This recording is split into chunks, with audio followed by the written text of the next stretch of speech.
வணக்கம். உங்க பேர் என்னங்க? சார் இருந்து பேசுறேன் சார். வணக்கம் லகரம் வணக்கம். லகரம் டிவிக்கு நன்றி. ஊழலையும் வெளிச்சத்திற்கு கொண்டு வராரு ஆசிரியருக்கு. மக்கள் மத்தியில நல்ல வரவேற்பு இருக்கு. அது மூலியமா நான் தொடர்பு கொண்டு எங்க பகுதியில் இருக்க குறைய வந்து தெரிவிக்கிறேன் சார். சரி, இப்போ என்ன உங்க திருவள்ளூர் மாவட்டத்தில் என்ன என்ன ஊழல் முறைகேடு நடக்குதுங்கிறீங்க? சார், திருவள்ளூர் நகராட்சி இருக்கு சார். ஆ அந்த நகராட்சியில கட்டிட அனுமதி இல்லாம 100 கட்டடம் கட்டப்பட்டு வருது சார். 100 கட்டடமா? ஆமா சார். அப்போ ஒரு கட்டடத்துக்கு எவ்வளோ வாங்குவாங்க? அது மொத்தம் 27 வார்டு சார். ஓஹோ. அந்த ஏரியா சுத்தி பாத்தீங்கன்னா திருவள்ளூர் நகராட்சியில 27 வார்டு இருக்கு சார். 27 வார்டில் வந்து 100 கட்டடம் கட்டிட விதிமீறல் சம்பந்தமா கட்ட விடுறாங்க. ஆமா சார், அதிகாரிக்கு நல்லா தெரியுது சார். யார் அங்கே ஆணையர் யாருங்க? ஆணையர் வந்து இப்ப புதுசா வந்திருக்காரு 2 நாளைக்கு முன்னாடி. ஆ அதுக்கு முன்னாடி வந்து ஆணையர் வந்து தட்சிணாமூர்த்தி. எப்படி 100 கட்டணம் அப்படி விதிமீறல் சம்பந்தமா கட்ட விடுறாங்கன்னா எந்த தெம்புல அவங்க பண்றாங்க? யாரோட தெம்பு? நேரு இவங்க பின்னாடி இருக்காங்கன்னா இல்ல நகரமைப்பு ஆய்வாளர் விஜயா வந்து இருக்காங்க சார் அந்த இடத்துல. அவங்க 2024 இருந்து 2025 இன்று வரையும் 100 கட்டடம். உங்களுக்கு தெரியும், அந்த பில்டிங் வந்து கட்டுறாங்க, அனுமதி இல்லாத கட்டுறாங்க. அதுக்கு முறைப்படி நோட்டீஸ் கொடுக்கணும். இந்த நகர ஊரமைப்பு சட்டம் 1971 விதிகள் படி அனுமதியற்ற கட்டிடங்கள் வந்து நோட்டீஸ் கொடுக்கணும். இவங்க துறை உயர் அதிகாரியே சொல்லியிருக்காரு. நகராட்சி நிர்வாக இயக்குனர் சிவராசு இதற்கு முன்னாடி இருந்த பொன்னைய வந்து ஒரு சுற்றறிக்கையே கொடுத்துருக்காங்க. அனுமதி இல்லாத கட்டிடங்கள் மீது நோட்டீஸ் கொடுத்து தொடர்ந்து சட்ட விதிகள் படி எடுத்து அந்த கட்டிடங்களுக்கு சீல் வைக்கணும்னு. இவங்க என்ன பண்றாங்க, அதை செய்ய மாட்டேன்றாங்க. செஞ்சா காசு பணம் துட்டு வராதுல்ல சார். ஆமா. அதனால வந்து எந்த பில்டிங்க்கும் வந்து இல்லை. நகரமைப்பு ஆய்வாளர் விஜயா அவர்கள் வந்து பாத்தீங்கன்னா ஒரு மாசம் வந்து அந்த வார்டுல எத்தனை பில்டிங் இருக்குன்னு பார்த்தாவே தெரிஞ்சிருங்க. எவ்வளவு நோட்டீஸ் கொடுத்தாங்க, நோட்டீஸ் கொடுக்கல, முழுக்க சார். அதே போல நகரமைப்பு ஆய்வாளர் விஜயா வந்து அவங்க வந்து பாத்தீங்கன்னா பிளான் கொடுத்துருக்காங்க. இந்த பில்டிங் எல்லாம் கட்டுறதுக்கு பிளான். அது வந்து ஒரு ரூல்ஸ் இருக்கும் சார். அந்த நகரம் ஊரமைப்பு சட்டம் ரூல்ஸ் இருக்கும், நகராட்சி சட்டம் ரூல்ஸ் இருக்கும். இந்த வழிமுறையில தான் கட்டிடங்கள்லாம் கட்டணும் வரைபடம் போல. ஆனா அந்த வரைபடம் போல கட்டடம் கட்டுறது இல்லை சார். மாத்தி கட்டுவாங்க. அது முழுக்க விதிமீறல். அதுல பாத்தீங்கன்னா 600 ஸ்கொயர் ஃபீட்டுக்கு நான் வந்து அப்ரூவல் வாங்குவேன். ஆனா 1200 ஸ்கொயர் ஃபீட்டு கட்டுவேன். அப்ப அந்த 600 ஸ்கொயர் ஃபீட்டு நகராட்சி இழப்பீடு இல்லை. எவ்வளவு இழப்பீடு வரும்? கோடி கணக்குல இழப்பீடு சார். திருவள்ளூர் நகராட்சியில பாத்தீங்கன்னா அனுமதி இல்லாத கட்டடம் முறைப்படி அனுமதி வாங்கியிருந்தா கோடி கணக்குல நகராட்சிக்கு வருமானம் வந்திருக்கும். ஆனா வந்து அது செய்யல. அங்க அந்த நகராட்சி தலைவர்லாம் இவங்களை வந்து நான் வந்து விஜயா அவர்களை விசாரிச்சேன் சார். விசாரிக்கும் போது அவங்க சைடு இருந்து என்ன பதில் சொல்றாங்கன்னா, நகராட்சியில நகரமன்ற தலைவர் வந்து பொன்பாண்டியன் மலர்னு இருக்காங்க, அவங்கதான். ஆனா வந்து அவங்க தலையிடுறது இல்ல, அவங்க கணவர் தான் செக்ஷனா வராரு. எங்க டவுன் பிளானிங் செக்ஷன்ல அவரு தான் வராரு. அவரு சொல்றபடி தான் நாங்க வேலை செய்யறோம். மொத்தமே அவரு தான். நகராட்சி சேர்மன் வந்து வரமாட்டாங்க, அவங்களுடைய கணவர் தான் வர்றது. கணவர். நீங்க வேணும்னா சிசிடிவி ஃபுட்டேஜ் செக் பண்ணுங்க. நீங்க ஒரு நிருபர் தானே. அவரு தான் மொத்தம் ஆதிக்கம் பண்றாரு. எல்லாமே டவுன் பிளானிங்ல வர பிளான் மொத்தம் அவர்கிட்ட போய் அவர் ஓகே சொன்ன பிறகுதான் நாங்க பண்றோம். எங்க கிட்ட என்ன அதிகாரம் இருக்குன்னு இவங்க சைடு இருந்து அந்த நகரமைப்பு ஆய்வாளர் விஜயா சொல்றாங்க. ஆனா நம்ம விசாரிக்கும் போது அந்த சிசிடிவி ஃபுட்டேஜ்ல வந்து பதிவெல்லாம், அந்த நகரமன்ற கலவர் பதிவெல்லாம் இவங்க சொல்றது உண்மைதான். அப்ப திருவள்ளூர் நகராட்சியில பாத்தீங்கன்னா கிட்டத்தட்ட 100 பில்டிங்க்கு அனுமதி கொடுத்துருக்காங்க சார். இவங்க மேல வந்து சின்னனூர்ல ஏற்கனவே ஊழல் புகார் இருக்கு சார். இந்த விஜயன்றவங்க மேல சின்னனூர் நகராட்சியில 5 பில்டிங் கட்டின பில்டிங் அப்ரூவல் கொடுத்துருக்காங்க. இது இல்லாம சின்னனூர் நகராட்சியில இவங்க பணி முடியும் போது எந்த பில்டிங்கும் நோட்டீஸே கொடுக்கல. ஒரு 50 பில்டிங்க்கு நோட்டீஸே கொடுக்கல. ஆனா அந்த 50 பில்டிங் வந்து லைசன்ஸ் சர்வர் மூலியமா காசு பணம் துட்டு மணின்னு வாங்கிட்டாங்க. இல்ல இவ்வளவு தெம்பா செய்யறாங்களா, இவங்க பின்னாடி இருந்து இயக்குறது யாரு, இல்ல இவங்களாவே இயங்கிக்கிறாங்களா மேல உள்ள அமைச்சர்களே முதலமைச்சர் இவங்களுக்குலாம்? ஆமா சார், இதுக்கு மேல நடவடிக்கை எடுக்கிட்ட போயிட்டு ஐயா அம்மா காலில் விழுந்துடுறாங்க, என்னை காப்பாத்துங்கன்னு சொல்றாங்க. அந்த அதிகாரிங்க என்ன பண்றாங்க, இறக்கப்பட்டு இவங்க செஞ்ச தவறா அப்படியே என்ன பண்றாங்க, புகார் கொடுக்குறாங்கன்னா ஒரு மனுவை அப்படியே தட்டி காய்க்குது. ஒரு 6 மாசம், ஒரு வருஷம் ஆர்டிஐ பெட்டிஷன் போட்டாலும் சரி, புகார் மனு அனுப்பினாலும் சரி, அது எல்லாமே நீர்த்து போகிற அளவுக்கு பண்ணிடுவாங்க. ஆமா சார், அந்த முதலமைச்சர் தனிப்பிரிவு கொடுத்தா புகாரு. இதுக்கு வந்து இல்ல நகராட்சி துறைக்கு தணிக்கை குழுவெல்லாம் இருக்கும்ல, 6 மாசத்துக்கு ஒரு தடவை வந்து தணிக்கை குழுவா வந்து பண்ணுவாங்களா? அதெல்லாம் அவங்களுக்கு வந்து பாத்தீங்கன்னா இந்த பிளான் படி தான் பார்ப்பாங்க சார், களத்துல இறங்கி பார்க்க மாட்டாங்க. களத்துல இறங்கி பார்க்க மாட்டாங்க. ஆமா, ஆபீஸ்க்கு வந்துட்டு பேப்பரை பார்த்துட்டு போயிருவாங்க. பேப்பர் அவங்க தான் எப்படி வேணாலும் டிகால்ட்டி பண்ணி ஃபோர்ஜரியா பண்ணிடுவாங்களே. அதுல வந்து ஏஜி ஆடிட்டிங்னு ஒண்ணு இருக்கு சார். அந்த ஆடிட்டிங் வந்தாதான் அந்த பேப்பர் எடுத்துக்கின்னு அந்த பில்டிங்கும் பார்ப்பாங்க. அப்ப அந்த பில்டிங் அளந்து பார்க்கும் போது இதுவும் அளந்து பார்க்கும் போது கரெக்டா இருந்ததுன்னா ஓகே. அப்படி மாறாக உள்ளதுன்னா அதை வந்து ஆடிட்டிங் ஆஃபீஸ்ல எழுதுவாங்க. அதுதான் வந்து ஏஜி ஆடிட்டிங் சொல்லுவாங்க. இந்த ஏஜி ஆடிட்டிங் வந்து திருவள்ளூர் நகராட்சியில பணிபுரிஞ்ச ஆய்வு மொத்தம் செஞ்சாங்கன்னா விஜய் அவர்கள் வந்து சஸ்பெண்ட் ஆகி வீட்டுக்கு தான் போவாங்க சார். அவ்வளவு முறைகேடு பண்ணியிருக்காங்க சார். விஜய் அவங்க இதுக்கு முன்னாடி எங்க வேலை பார்த்துருக்காங்க? அவங்க அவங்களுக்கு பாத்தீங்கன்னா திண்ணனூர்ல வேலை செய்யறாங்க சார். பூந்தமல்லி, பொன்னேரி இதெல்லாம் இன்சார்ஜ் போட்டு கொடுத்துருக்காங்க. ஒரு இவங்களுக்கு வந்து சென்னை பெல்ட் பக்கத்துல வேலையே தெரியாது. அந்த சட்ட விதிகள் இவங்க திருவள்ளூர் நகராட்சியில் வேலை பார்த்துட்டு பூந்தமல்லி இந்த பகுதிக்கு இன்சார்ஜாவும் இருக்காங்களா? இன்சார்ஜ் 4 ஏரியா இன்சார்ஜ் பார்த்துருக்காங்க.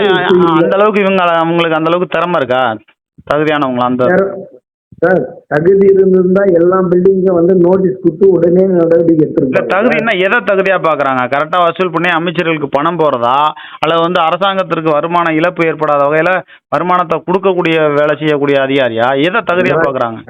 நகராட்சிக்கு இழப்பீடு செய்து இவங்க மேல் உள்ள உயர் அதிகாரிகளுக்கு என்னென்ன தேவையோ மாசம் அவங்களுக்கு தேவையை பூர்த்தி வந்து இவங்க தான் செய்யறாங்க.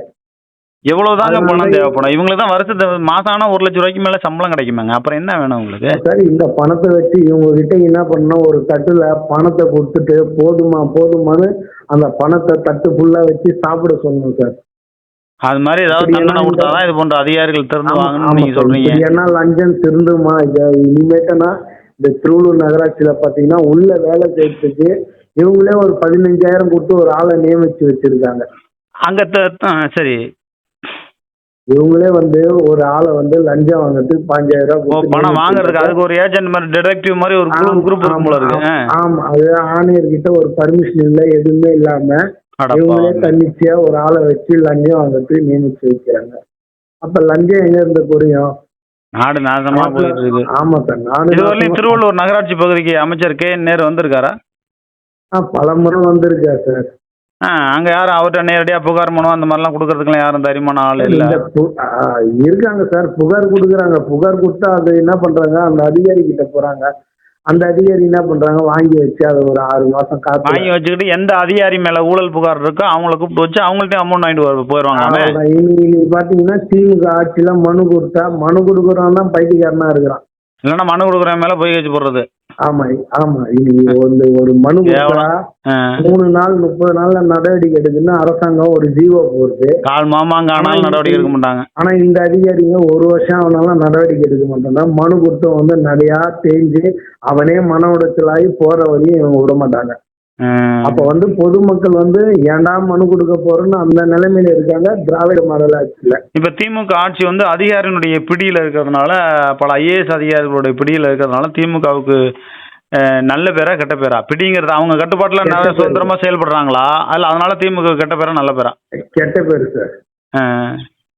இன்னைக்கு அமைச்சர் கையிலேயே வந்து நிர்வாகத்தை கொடுத்துருந்தா அவன் பாதியானா காதை கொடுத்து கேட்டு மக்கள் பிரச்சனையே செய்வாங்க. இல்ல இப்ப நகர்ப்புற வளர்ச்சித்துறை வந்து கே நேரு கட்டுப்பாட்டுல இல்லைங்கிறீங்க? இல்ல சார், RS கட்டுப்பாட்டுல தான் இயங்குது சார். அது இப்ப நகர்ப்புற வளர்ச்சித்துறை RSS கட்டுப்பாட்டுல இருக்கா? ஆமா, கட்டுப்பாட்டுல இருக்குது சார். ஆமா, நீங்க ஏற்கனவே ஒரு தடவை நீங்க பேட்டி கொடுக்கும்போது சொல்லிருந்தீங்க RSS ஓட விசுவாசிகள் ஆதரவாளர்கள் நிறைய பேர் நகராட்சி துறையில வந்து நிறைய பேர் வேலை செய்யறாங்க. ஆமா சார், நாக்பூர்ல பயிற்சி பெற்ற ஒருத்தர் வந்து அந்த நகராட்சி நிர்வாக பில்டிங்ல வந்து மாசத்துல ஒரு நாள் வந்து நகராட்சி நிர்வாக கூடுதல் இயக்குனர் விஜயகுமாரை சந்திக்கிறாரு.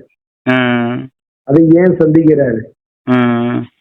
அப்ப பிஜேபியும் ஏடிஎம்கேவும் கூட்டணி அடுத்து வரப்போகுது. இப்ப அந்த அரசு ஊழியர்களை மொத்தம் வெறுப்பேற்றி விடுத்து அவங்கள சஸ்பெண்ட் எல்லாம் பணியிட மாற்றம்லாம் செஞ்சு அவங்க மன உடைச்சல் ஆக்கணும்னா இந்த அரசாங்கம் மேல திரும்பும். ஆனா நகர்ப்புற வளர்ச்சித்துறையில வந்து பல நேர்மையான அதிகாரிகள் வந்து அங்கங்க வேணும்னே பணி அங்கங்க மாத்தி போறதுனால பெரிய அளவுக்கு நகர்ப்புற வளர்ச்சித்துறையில இருக்கக்கூடிய அதிகாரிகள் மன உளைச்சல்ல இருக்கிறதா ஒரு தகவல் இருக்கு. அது உண்மையா?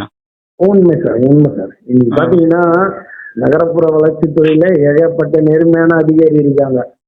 ஆனா நகராட்சி நிர்வாக கூடுதல் இயக்குனர் விஜயகுமார் பாத்தீங்கன்னா 16 கள்ள ஓட்டு போட்டுட்டு 4 வருஷம் ஒரே இருக்கையில நகராட்சி நிர்வாக இயக்குநரத்துல பணிபுரிகிறாரு. ஒரு அரசு ஊழியர் 3 வருஷம் படி சட்டப்படி இருக்கக்கூடாது. அவரு வேற துறைக்கு மாத்தனாங்க. ஒரு ஆணையரவோ வேற ஏதோ மாநகராட்சியில எதுனா பண்ணிட மாட்டோம். ஆனா இவரை ஒண்டி 4 வருஷம் போட்டு வச்சு என்ன காரணம்? அப்ப இவர் வந்து விஜயகுமார் என்பவர். அப்ப ஒட்டுமொத்தமா விஜயகுமார் வந்து அவர் வீடு, அவருடைய ரத்த சொந்தங்கள் இதெல்லாம் ஒரு ரைடு விட்டா பல உண்மைகள் வெளியில வருங்கிறீங்க. கண்டிப்பா சார். இவர் மேல இடிலையும் புகார் போயிருக்கு. இவர் ஆர்எஸ்எஸ் ஆதரவாளரா? அவரு நெருங்கிய சுத்து வட்டாரத்துல நண்பர்கள் இருக்காங்க சார். ஓஹோ. இவருடைய கைபேசி வந்து லஞ்ச ஒழிப்புத்துறையும் இடியை வந்து ஆய்வு பண்ணவே பல உண்மைகள் வந்து நாட்டு மக்களுக்கு தெரியும் சார். இதுல பாத்தீங்கன்னா முழுக்க முழுக்க இந்த நகராட்சி துறையில வந்து 4 வருஷம் இவர் வேலை செய்யறாரு. இவருக்கு வந்து என்ன பண்றாங்க, உயர் அதிகாரி கார்த்திகேயன் சொல்லிட்டு இருக்காரு. அவர் வந்து சிஎம் கண்ட்ரோல்ல நெருங்கிய தொடர்பு. இப்ப நேரு வந்து எதுவும் கேட்க முடியல. அதனால அங்க வந்து அந்த நிர்வாகத்துக்குள்ள குளறுபடியா இருக்கு. ஒட்டுமொத்தமா நகர்ப்புற வளர்ச்சித்துறையால திமுக கெட்ட பேர் தான். ஆமா. இப்ப உதயநிதி ஸ்டாலின், துணை முதல்வர் உதயநிதி ஸ்டாலின் ஆதரவாளர்னு விஜயகுமார் சொல்றாங்க. அதனாலதான் இவரை பணியிட மாற்றம் செய்ய முடியல. அதிகார மையத்துல இருக்காரு. என்னதான் அதிகார மையத்துல இருந்தாலும் ஒரு கலெக்டர் ஒரு 3 வருஷத்துக்கு மேல ஒரு மாவட்டத்துக்குள்ள வேலை பார்க்க முடியாதுங்க. அதே போல தாசில்தார் ஒரு 3 வருஷத்துக்கு மேல வேலை பார்க்க முடியாது. இவருக்கு நெருங்கிய தொடர்பு இருக்கு.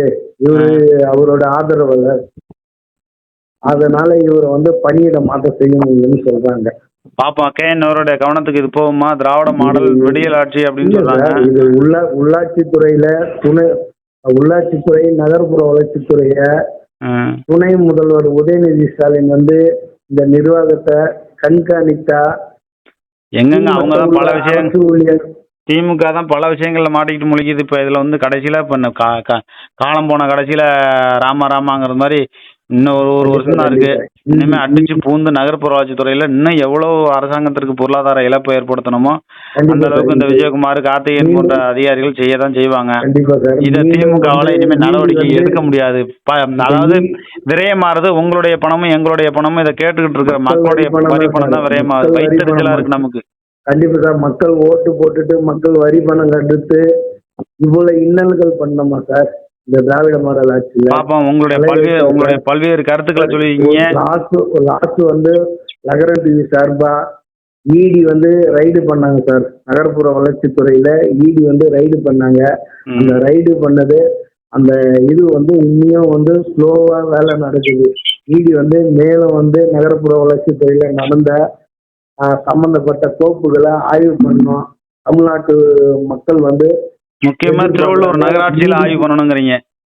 கண்டிப்பா சார். சரி பார்ப்போம். பல்வேறு கருத்துக்களை சொல்லியிருக்கீங்க. திராவிட மாடல் அரசு இதை கவனிக்குமா அப்படிங்கிறத பார்ப்போம். நிச்சயமா நாட்டில் வந்து மக்களுடைய வரிப்பணம் விரயமாகாம மக்களுக்கு நன்மை செய்யக்கூடிய ஒரு வகையில் இந்த அரசு இருக்குமா அப்படிங்கிறத பல்வேறு கருத்துக்களை சொல்லியிருக்கீங்க. உங்களுடைய தகவல்களுக்கு நன்றி. வணக்கம். வணக்கம்.